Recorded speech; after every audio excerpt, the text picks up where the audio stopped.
I'm not in the mood for your nonsense, so back off. I won't be handing this child over to someone like you. It was a chilly evening, and news of a severe cold wave had been reported. I was rushing home when I spotted my niece on the way. Something was off about her, no jacket, holding it in her arms. Upon closer inspection, I couldn't believe she was holding a baby. Both looked thin, and their clothes were dirty. Where do you think you're going with a baby in this cold? I couldn't ignore my trembling niece, offering to let her rest at my house. She snapped at me, "Shut up. Who would go to your house?" Despite our strained relationship, I couldn't overlook their condition. I tried to invite them with a gentle tone and smile, but she staunchly refused, citing her distrust. As I attempted to persuade her, a car suddenly pulled up, and to my surprise, my husband stepped out. "Well, it can't be helped. I'll have to take you with us by force." Swiftly, he picked up my niece and the baby, urging me to get in. I protested his forceful actions, feeling like he was kidnapping them. However, he drove on without saying a word. Upon reaching the destination, I was left speechless. I'm Kelly, born and raised in an ordinary family, a 29-year-old housewife married to a man. I have a sister who is 2 years older. Our relationship wasn't bad when we were kids, but things changed after her marriage to a wealthy man. She became extravagant, looking down on us and boasting about her luxurious lifestyle every chance she got. How sad that we can only afford an apartment, while she revels in her big, beautiful house, thanks to her $2 million spending. I came face to face with my sister, who never missed an opportunity to flaunt her shopping sprees and elevated status, and it grated on my nerves. One day, I couldn't take it anymore. Enough already. I'm sick of hearing about your money obsession. I'm content with my life. Keep your opinions to yourself. My anger boiled, reaching the point where I felt like attacking her. But she just laughed it off, snorted, and casually said, "Oh, so you're jealous after all." How pitiful. Poor people's jealousy is really an ugly sight. Her nonchalant and contemptuous attitude fueled my deep-seated dislike for her. From that point on, her jabs only intensified. Even at family gatherings, she would maliciously put me and my husband down. "Is that all your husband makes?" "Nothing. I guess you must be a worthless old contractor, huh? Because of that, you have to work part-time jobs too. Poor you. By the way, I heard your wedding was really average, mostly just a room full of family members. If you compare it, my own wedding was exquisite, huh? A grand event for 100 people, a stunning gown, a breathtaking venue, and the food was first-rate. If only you could have hitched your ride on a gold mine like me." Her greed even led her to try to snatch away my necklace, a singular high-end item that was a beloved gift from my husband on my birthday. She couldn't stand the idea that a poor woman like me had such a nice thing. "How dare a poor girl like you carry a big fashion brand name? It doesn't suit you at all. Actually, it's kind of depressing how that lovely necklace is wasted on you. It would look way better on me, so you might as well give it up." Fortunately, the necklace wasn't taken, but its chain was snapped, leaving me quietly weeping for the love marred by this act of sadism. From then on, I did everything to outright ignore my sister. Avoiding her meant distancing from her family as well. However, my brother-in-law, always occupied with work, spared us no help in our little heartbreaks. Our interactions consisted of trivial comments and tongue bites. Despite his stoic exterior, I regretfully found myself reading him as well in the wretched limelight of my opulent sister. Additionally, Susan, my sister's 9-year-old daughter, seemed to have inherited a certain distaste for us. Dripping the sweet family ordeal with typical fashion disdain, every meeting with my niece was met with glares and minimal response. I couldn't fathom what I had done to earn her dislike. When I converse with my niece, the distance between us feels palpable. Although there isn't a particular issue, being treated so coldly by her adds a layer of loneliness. I successfully severed ties with my sister and her family, but I still catch glimpses of my sister's activities through a neighbor who works part-time with me. News had recently reached me that my sister had welcomed her second child, and amidst the hectic life of parenting, She seemed to be happily indulging in her favorite brands. On what seemed like any other peaceful day, with no interactions with my sister, I encountered an unexpected incident. It was the dead of winter, and a severe cold wave was making headlines. Anticipating the snow, I headed to the nearby supermarket, walking briskly with my scarf covering up to my nose. During this cold day, I unexpectedly spotted my niece before she noticed me. Initially contemplating a quick exit, I couldn't ignore something odd about her. For some reason, she wasn't wearing her jacket but was cradling it in her arms. A closer look revealed she was holding a baby, both appearing thin and clad in dirty clothes. Her nose was bright red, and she walked carefully, clutching the jacket around the baby to shield it from the cold. Despite her apparent distress, she was shivering. Concerned, I called out to her, suggesting she come to my place to warm up. Startled by my voice, she jumped, and upon seeing me, she vehemently rejected the offer. "Shut up. Why would I go to someone like you?" Despite her strong rebuff, I couldn't overlook their condition under the cold sky. I persisted, urging her to warm up at my place briefly, promising to drive her home afterward. She continued to resist, adamant about protecting the child and insisting she wouldn't hand the baby over to a person like me. Despite assuring her of my intentions, she refused to listen, clinging to her distrust. As I grappled with how to help them, a car unexpectedly pulled up beside us. To my surprise, my husband stepped out.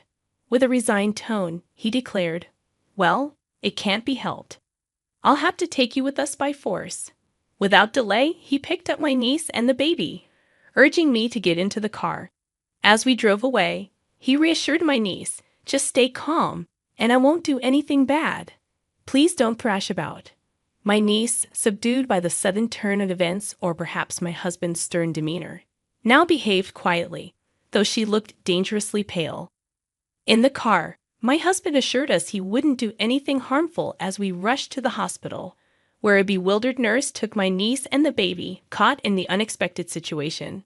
In the waiting room, I couldn't contain my curiosity and concern as I asked my husband, "What's all this about? Why were you there just now, and why rush to the hospital?" My tone carried a slight protest, questioning the forceful actions that felt almost like a kidnapping. In response, he gave me a wry smile. He explained, "It was pure coincidence that I was there. Just happened to pass by on my way back from work. I was curious about what you and Susan were arguing about. But more than that, I noticed Susan and the baby's faces were very pale. I just thought I had to get them to a warm place right away." Initially thinking any warm place, like our home, would do, he was shocked by the unusual lightness when he picked up my niece and the baby. Sensing something more than just the cold, he changed the destination from our home to the hospital, where they could receive appropriate care. Although startled by the abrupt car ride, I realized that if my husband hadn't arrived when he did, and it was just me, I wouldn't have been able to do anything. Reflecting on it, I felt grateful for my husband's actions, even if they were a bit forceful. After my niece and the baby's examination, the doctor informed us that they were both suffering from malnutrition and were now receiving IV drips while resting in warm beds. Apart from malnutrition, there didn't seem to be any other abnormalities, providing us with some relief.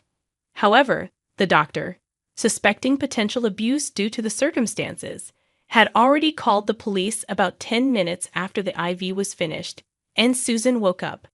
Talking to Susan later in the hospital, she was no longer in a state of complete refusal and could converse normally. According to her, my sister was away on a trip with her friends, and my brother-in-law was on a business trip as usual. During my sister's absence, she had left all the care of the baby to Susan, instructing her to take care of it. However, without specific instructions, Susan had been imitating what she had seen her mom do. As the baby's condition worsened and started crying in distress, Susan decided to take the baby to the hospital, using her only jacket to wrap the baby despite the cold. During the journey, the realization hit me that had we not found Susan and the baby, they might have collapsed from the cold. The mere thought sent shivers down my spine. My husband, curious about Susan's earlier hostility, asked why she had been acting that way towards me, Susan, looking away awkwardly, revealed that she had been raised to believe a lie, that I was a bad person. This falsehood had been ingrained in her by her mother from a young age. According to Susan, my sister told her that I was bullied by her when I was young, labeling me as a bad person. "So you mustn't get close to her," my sister warned her. For a child, a mother's words are everything, and without verifying the truth, Susan had always perceived me as the enemy who bullied her mom. However, witnessing our genuine efforts to help, Susan began to question her mother's narrative. "Is what Mommy said true? Did you bully Mom?" Susan asked me with direct eyes. I shook my head and explained that my sister and I got along when we were kids. Tearfully, Susan apologized for being so defiant and hating us all this time because of the lies she believed. Understanding the reason behind Susan's long-standing dislike for us brought both relief and a surge of anger towards my sister. Susan revealed that my sister wouldn't be returning until tomorrow, so we decided to take Susan and the baby into our home for the night. As Susan engaged in normal conversation with us, albeit a bit awkwardly, I couldn't help but feel anger at my sister's neglectful actions, leaving Susan hungry and alone at times. After ensuring Susan and the baby had their fill and had gone to sleep, I called my parents to plan the next steps. The following day, with Susan and the baby, we headed to my sister's house. My parents were already there, and my mother rushed to hug Susan and the baby, expressing sympathy for what they had been through. As Susan quietly cried in my mother's embrace, we decided to wait for my sister to return. Leaving Susan with my mother, I went around the neighborhood to inquire about my sister's conduct. Neighbors were outraged when I mentioned my sister's neglect of Susan and the baby, sharing details about her usual cold behavior, often yelling at Susan loudly. Learning that my sister was expected to return home in the afternoon, my parents and I waited for her. I had already called her cell phone, informing her that we had taken Susan in for the night and were waiting at her house. As expected, my sister did not respond to my attempts at contacting her. Without regard for her, my parents and I awaited her return in front of her house. Eventually, she arrived with a few of her friends, scowling at the sight of us. "Huh? Why are you here? And Mom and Dad too. What do you want?" My sister immediately showed her displeasure. Undeterred, I glared back at her and explained the situation. "Last night, we found Susan walking with the baby, so we took them in. I tried contacting you several times, but you never noticed. Besides me, the police and our parents should have also left numerous calls about this incident." Pointing out these facts seemed to catch my sister off guard. Frantically checking her phone, she realized the seriousness of the situation. The color drained from her face as she saw the missed calls from the police. "I have something I need to do after this, so I'll be." "Wait a minute. Where do you think you're going?" My dad grabbed my sister by the scruff of her neck as she tried to flee. Momentarily struggling and thrashing, my sister soon gave up, hanging her head in resignation. Our parents had always been strict about manners and etiquette, instilling in us the importance of upholding such values. Grateful for their guidance, I acknowledged their role in our upbringing. However, my sister never embraced these principles, always finding a way to escape from our parents' expectations. It seemed she harbored an unease or discomfort around our father, perhaps due to his seemingly more severe behavior towards her. In front of her friends, our parents didn't hold back. They vehemently reproached her over her recent misdeeds, and in their time, the mistreatment of her children. They questioned her actions, expressing disbelief at how she could leave a 9-year-old and an infant alone to go on a vacation.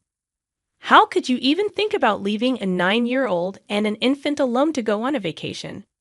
Even if Susan is reliable, she's still a child. Tasking her with the absolute care of an infant is inexcusable. Call yourself a mother. And this isn't a one-off thing. You've been making Susan stay at home by herself frequently. On top of not preparing any meals for her, do you even have any sense of being a parent?" With my sister's past attitude aired out, her friends looked bewildered. "Wait, didn't you say you left your daughters with your family?" The gravity of her actions became evident, and our parents continued to address her irresponsible behavior. The presence of our infuriated parents, combined with my mournful expression and Susan discreetly eyeballing from behind us, painted a bitter picture. The whole entourage seemed to cast scorns at my sister, making it clear that what my parents were reprimanding her for was indeed the sardonic truth. My sister, unable to bear the pressure, continued making excuses, shaking and pale. "No, that's not it. I was told my husband would be at home yesterday," she stammered, resorting to lies. "How do you plan to explain everything up to now?" I interjected. However, before we could delve further, the local constabulary approached us, stating there were allegations of neglect concerning the children the night before. They requested a further discussion at the police station. My sister, unable to muster any form of fortification, was escorted away to the police station. During her interrogation, which was her first administrative disquisition of such kind, she was given a grave censure. Ultimately, she was released, with my brother-in-law stepping forward as her claimant. He had hurried back from his business trip upon being informed by my parents. Later that evening, my sister and her husband made their disgruntled entrance. Susan rushed to her father with joy, welcoming him back, and he apologized for making her feel lonely. After putting Susan and the baby to bed, we had a serious discussion. When my brother-in-law demanded my sister explain everything, she looked down with a pale face and made an excuse about needing a change of scenery due to parental burnout. Even so, convinced she was lying, I brought up information I had heard from my coworkers, recounting not only this incident but also other times my sister had acted irresponsibly. My brother-in-law became furious upon hearing this. A quick search around the house revealed a hoard of high-end items hidden in my sister's exclusive closet. Confronted with the proof, my sister reluctantly admitted to her misdeeds. She confessed to lying to her husband about their children wanting to take expensive classes and receiving money for it. Moreover, she admitted to often neglecting the children's care, not just when she was out, but also when she was home. Disappointed in having lost all patience, her husband declared, "I'm disappointed in you. You always said you were handling the housework and the kids properly. Let's get a divorce." Despite everything, my sister quietly accepted the divorce. With no excuses left for her misconduct, my sister sought help from our parents, but they refused to get involved, having disowned her at the time of her divorce. Abandoned by everyone, she lived miserably in what once was a mansion she bragged about, now turned into a cluttered house. On the other hand, my brother-in-law had been trying to change his work style for the sake of the family. He had submitted a request to transfer to a department without business trips, seeking more time with his family. His request was soon to be granted, and he decided to take custody of the children.